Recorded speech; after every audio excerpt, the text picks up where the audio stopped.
Hello guys, welcome back to my channel political sensei classes. Myself Sonam Chauhan. So guys, आज की हमारी class का topic है आदर्शवाद यानी कि आइडियलिज्म। इसका एक अन्य नाम भी यानी कि प्रत्ययवाद। तो प्रत्ययवाद को फोकस नहीं करेंगे, सबसे फोकस करेंगे आदर्शवाद, क्योंकि बहुत ही सिंपल वर्ड है और जल्दी से समझ में भी आ जाता है। बट हाँ, आपको ये भी पता होना चाहिए कि आदर्शवाद का एक अन्य नाम भी है जिसको हम प्रत्ययवाद भी बोलते हैं। इंग्लिश में जो कम्युनिकेशन है आइडियलिज्म, वो सेम ही रहता है, इसको वो अलग नहीं होता है। तो चलिए स्टार्ट करते हैं। बाकी वीडियो लेक्चर पसंद आता है तो लाइक कर देना, शेयर कर देना और सब्सक्राइब करना ना भूलें। नीचे बेल आइकन को प्रेस कर देना ताकि हर एक वीडियो का और हर एक जो भी लेक्चर्स है उसका अपडेट, उसका नोटिफिकेशन आप तक पहुंचता रहे। और बाकी हमारे जो भी सोशल मीडिया हैंडल्स है आप जाकर उन्हें ज्वाइन कर सकते हैं। नीचे डिस्क्रिप्शन में सबका लिंक मिल जाएगा।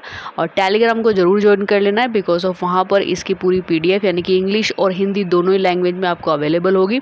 तो चलिए स्टार्ट करते हैं यहाँ से। देखिए, आदर्शवाद की जब भी बात करते हैं किसी भी ऐसे वर्ड की जिस वर्ड के बाद में वाद शब्द जुड़ा हुआ हो या इज्म शब्द जुड़ा हुआ हो, बेसिकली उसका मतलब होता है एक विचारधारा यानी कि आइडियोलॉजी। तो वो आइडियोलॉजी क्या है? जैसे कि सोशलिज्म है, इंडिविजुअलिज्म है, तो व्यक्तिवाद है, समाजवाद है, आदर्शवाद भी उसी तरीके से है। तो ये विचारधाराएं इसमें पढ़ाई जाती हैं और थिंकर इसके बारे में क्या क्या अपने विचार रखते हैं, उनकी आलोचना किस तरीके से होती है, सारी बातें आज हम इसमें डिस्कस करेंगे। यानी कि हर एक टॉपिक में इसी तरीके से डिस्कस किया जाता है। तो आदर्शवाद के अनुसार राज्य क्या है? ये कृत्रिम संस्था ना होकर एक ऐसी प्राकृतिक और स्वाभाविक संस्था है जिसे मनुष्य की आंतरिक मनोवृत्ति की अभिव्यक्ति कहा जा सकता है। इसके अनुसार, क्योंकि राज्य मनुष्य की आंतरिक मनोवृत्ति का ही एक प्रकट रूप है और एक बहुत व्यापक रूप है, तो राज्य और व्यक्ति में कोई भी विरोध हो ही नहीं सकता। अब इस लाइन को बहुत ही सिंपल तरीके से मैं आपको यहाँ पे समझाऊंगी कि भी जो आदर्शवाद है ना, उसके अनुसार इन्होंने कहा है कि वो कृत्रिम संस्था ना होकर एक प्राकृतिक संस्था उन्होंने बताया। यानी कि वो आर्टिफिशियल नहीं है, वो किसी इंसानों द्वारा क्रिएट कराई गई संस्था नहीं है, कोई ऑर्गेनाइजेशन नहीं है, बल्कि वो नेचुरल है, यानी कि बना बनाया हमें मिला है।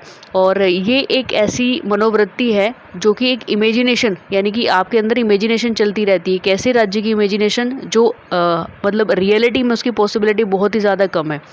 आदर्शवाद का मतलब आदर्श स्थिति, आइडियल सिचुएशंस किसी भी स्टेट की वो होती है जिस स्टेट में किसी भी प्रकार की कोई भी प्रॉब्लम क्रिएट ना हो, यानी कि लोगों को आपस में रहन सहन से लेकर के उनकी हर एक ज़रूरत जो भी उसे राज्य से मिलती है वो प्रॉपर रूप से मिलती रहे, उन्हें कोई भी दिक्कतों का सामना ना करना पड़े, कोई भी परेशानियों का सामना ना करना पड़े और राज्य और व्यक्ति में कभी भी विरोध की स्थिति ना हो।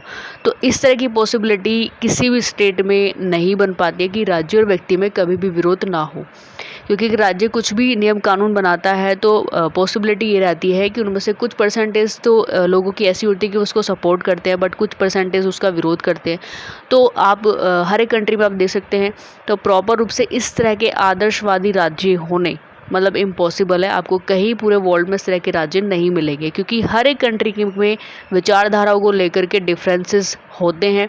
और तो आदर्शवादी जो धारणाएं होती हैं, जो विचारधाराएं होती हैं, वो थोड़ी सी कल्पनाओं से भी परे होती है। नेक्स्ट हम बात करते हैं यहाँ पे मेन प्रिंसिपल्स, यानी कि आदर्शवाद के प्रमुख सिद्धांत। तो वो कौन से प्रिंसिपल्स हैं जो आदर्शवाद को बहुत ज़्यादा मतलब प्रभावित करते हैं या एक तरीके से उनको इंक्रीज करते हैं? तो यहाँ पे सबसे पहले ये कि राज्य एक नैतिक संस्था है।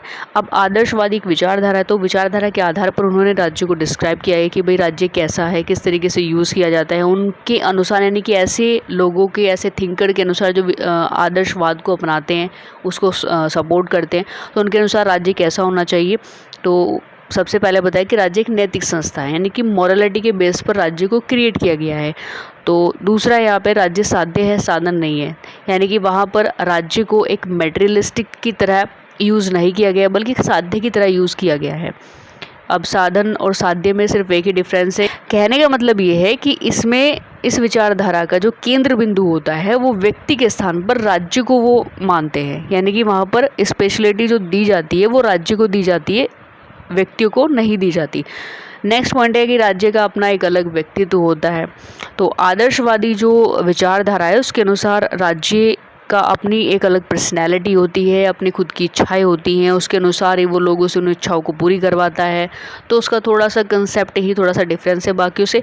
नेक्स्ट है राज्य आंतरिक और बाह्य दृष्टि से सर्वशक्तिमान है। तो आदर्शवाद के अनुसार राज्य जो होता है वो सुप्रीम पावर की तरह काम करता है, अजर होता है, अमर होता है, सर्वाधिक संपन्न और नैतिकता का संरक्षक होता है।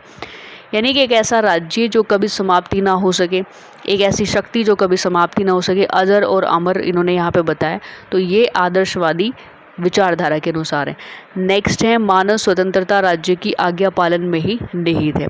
तो आदर्शवादी विचारधारा के अनुसार अगर इंसानों को, अगर वहाँ के लोगों को स्वतंत्रता चाहिए, किसी भी इस टाइप का कोई भी अधिकार चाहिए, तो उसे राज्य की आज्ञा का पालन करना पड़ेगा और उनकी स्वतंत्रता बेसिकली उसी में ही जुड़ी हुई है। नेक्स्ट है राज्य अधिकारों का जन्मदाता है। तो ये थोड़ा सा कंसेप्ट यहाँ पे आप आज के समय से भी रिलेट कर सकते हैं कि राज्य में ही आपको सारे जितने भी आपके फंडामेंटल राइट्स हैं वो बेसिकली राज्य द्वारा ही आपको प्रोवाइड कराए जाते हैं। और लेकिन आदर्शवादी विचारधारा भी कहीं ना कहीं इस चीज़ को मानता है कि राज्य जो है वो अधिकारों का जन्मदाता है, क्योंकि राज्य के अंदर रहोगे तो ही आपको प्रॉपर रूप से आपके राइट्स, चाहे वो जीने का अधिकार हो, चाहे वो स्वतंत्रता का हो, समानता का हो, वो सारी चीज़ें आपको राज्य के अंदर मिलेंगी। एंड लास्ट इसका पॉइंट है व्यक्ति और राज्य में कोई विरोध नहीं है। ये इसका एक बेसिक पॉइंट माना जाता है कि आदर्शवादी विचारधारा, अगर आपसे कोई पूछे कि आदर्शवादी विचारधारा का कोई एक बेसिक थ्योरीज या कोई भी एक बेसिक पॉइंट्स आप बता दो, तो एक सबसे बेसिक पॉइंट है, सबसे इम्पोर्टेंट भी हम इसको मान सकते हैं, क्योंकि ये बहुत अच्छा है एक्सप्लेनेशन करने में कि व्यक्ति और राज्य में कोई विरोध ही नहीं है। तो आदर्शवादी विचारधारा के जितने भी समर्थक है, जितने भी थिंकर्स हैं, इंक्लूड प्लेटो, अरिस्टोटल, ये सारे जितने भी फिलोसफर है क्या मानते हैं कि राज्य और व्यक्ति के बीच कभी कोई विरोध हो ही नहीं सकता। तो ऐसी पॉसिबिलिटी आप खुद सोच करके देखिए, ऐसी पॉसिबिलिटी कहाँ मिल सकती है, क्योंकि अगर कोई भी पॉलिसीज़ क्रिएट की जाती है राज्य की तरफ से, किसी गवर्नमेंट की तरफ से, तो वहाँ पर सारे ही व्यक्ति उसे खुशी खुशी एक्सेप्ट कर ले, ऐसा तो कभी देखा नहीं गया है। कुछ ना कुछ, चाहे थोड़ा सा ही सही, लेकिन वहाँ पर विरोध देखा जाता है किसी भी ऐसे टॉपिक पर। तो ये वाली स्थिति तो कभी भी स्टेट में आ ही नहीं सकती कि व्यक्ति और राज्य में कभी कोई विरोध ही ना हो। हाँ, ये स्थिति तब आ सकती है अगर वहाँ पे कोई एक शासक राज करता हो और डोमिनेट करता हो और वहाँ पर कोई भी एक व्यक्ति उसके अगेंस्ट खड़ा ना हो, तो वो एक नेगेटिव फेम में, एक नेगेटिव सेंस में तो यहाँ पे यूज़ की जा सकती है। बट अगर डेमोक्रेसी है तो व्यक्ति और राज्य में कभी कोई विरोध नहीं हो सकता, ऐसा माना नहीं जा सकता, ना ही ऐसा देखने को मिलता है। आई होप सो ये टॉपिक आपको काफ़ी हद तक क्लियर आउट हुआ होगा। फिर भी अगर कोई भी टॉपिक ऐसा है जो समझ में नहीं आ रहा है तो नीचे कमेंट सेक्शन में आप बता सकते हैं। बाकी इस पूरे लेक्चर की जो पीडीएफ है वो मिल जाएगी आपको टेलीग्राम पर। टेलीग्राम का लिंक नीचे डिस्क्रिप्शन में मिल जाएगा, जाकर के ज्वाइन कर सकते हो, शेयर कर सकते हो, लाइक कर सकते हो, पसंद आता है तो सब्सक्राइब ज़रूर कर लेना, बेल आइकन को प्रेस कर ज़रूर कर लेना ताकि हर एक अपडेट का नोटिफिकेशन आप तक पहुँचता रहे। सो मिलते हैं नेक्स्ट वीडियो लेक्चर इन्फॉर्मेशन के साथ में नेक्स्ट क्लासेस में। तब तक के लिए जय हिंद, जय भारत।